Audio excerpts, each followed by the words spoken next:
Tollywood young hero Kiran Abbavaram గత ఏడాది August నెలలో తన మొదటి సినిమా హీరోయిన్ రహస్య గోరఖ్ ని ప్రేమించి పెళ్లి చేసుకున్నారు. పెళ్లై ఏడాది కూడా కాకముందే ఈ క్యూట్ కపుల్ ఒక మగబిడ్డకు జన్మనిచ్చారు.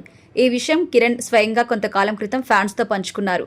నేడు తన జంట తన బిడ్డతో కలిసి తిరుమల తిరుపతి వెంకటేశ్వర స్వామి దర్శనం కోసం వెళ్లారు. ఈ శుభ సందర్భంగా తమ కొడుకి హను అనే పేరు పెట్టారు. ఈ విషయం స్వయంగా కిరణ్ సోషల్ మీడియా ద్వారా ప్రకటించారు. అయితే తమ బిడ్డ ఫోటోస్ కూడా షేర్ చేశారు. చూసేందుకు ఎంతో క్యూట్ గా కనిపిస్తున్న ఈ బుడ్డోడి ఫోటోస్ అయితే వైరల్ అవుతున్నాయి. సాధారణంగా సెలబ్రిటీలు చిన్న పిల్లలకి దిష్టి తగులుతుంది అనే ఉద్దేశంతో అప్పుడే పుట్టిన తమ పిల్లల ఫోటోస్ ని పబ్లిక్ గా చేయడానికి ఇష్టపడరు. కానీ కిరణ్ అబ్బవరం దంపతులు అతి తక్కువ టైంలో తమ కొడుకు ఫోటోను ఫ్యాన్స్ తో పంచుకున్నారు. ఇదే ఇప్పుడు హాట్ టాపిక్ గా మారిన అంశం. హను అనే పేరు చాలా బాగుంది అంటూ కామెంట్స్ చేస్తున్నారు. మన టాలీవుడ్ లో హను రాఘవపూడి పేరుతో ఒక డైరెక్టర్ ఉన్న విషయం తెలిసిందే. ఆయన పేరే ఇతనికి పెట్టావంటే ఆ డైరెక్టర్ మీద నీకు ఎంత ప్రేమ అంటూ ఫ్యాన్స్ అయితే కామెంట్ చేస్తున్నారు. పెళ్లి తర్వాత ఇంత వేగంగా బిడ్డకు జన్మనిచ్చిన అతి తక్కువ మంది సెలబ్రిటీస్ తో ఈ క్యూట్ కపుల్ ఒకరు. బుడ్డోడి ముఖం చూస్తుంటే అచ్చగుద్దినట్టు వాళ్ళ అమ్మలాగే ఉన్నారని అంటున్నారు.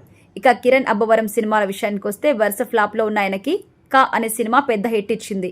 అయితే పెళ్లి తర్వాత మనోడికి బాగా కలిసి వచ్చింది అని అందరూ అంటున్నారు. కానీ ఈ సినిమా తర్వాత వచ్చిన దిల్రుబా అనే సినిమా కమర్షియల్ గా ఫ్లాప్. ప్రెజెంట్ ఆయన చెన్నై లవ్ స్టోరీ అనే సినిమా చేస్తున్నారు. కొద్ది రోజుల క్రితం ఈ సినిమా గ్లిమ్స్ కూడా రిలీజ్ చేయగా ఆడియన్స్ నుంచి మంచి రెస్పాన్స్ అయితే వచ్చింది.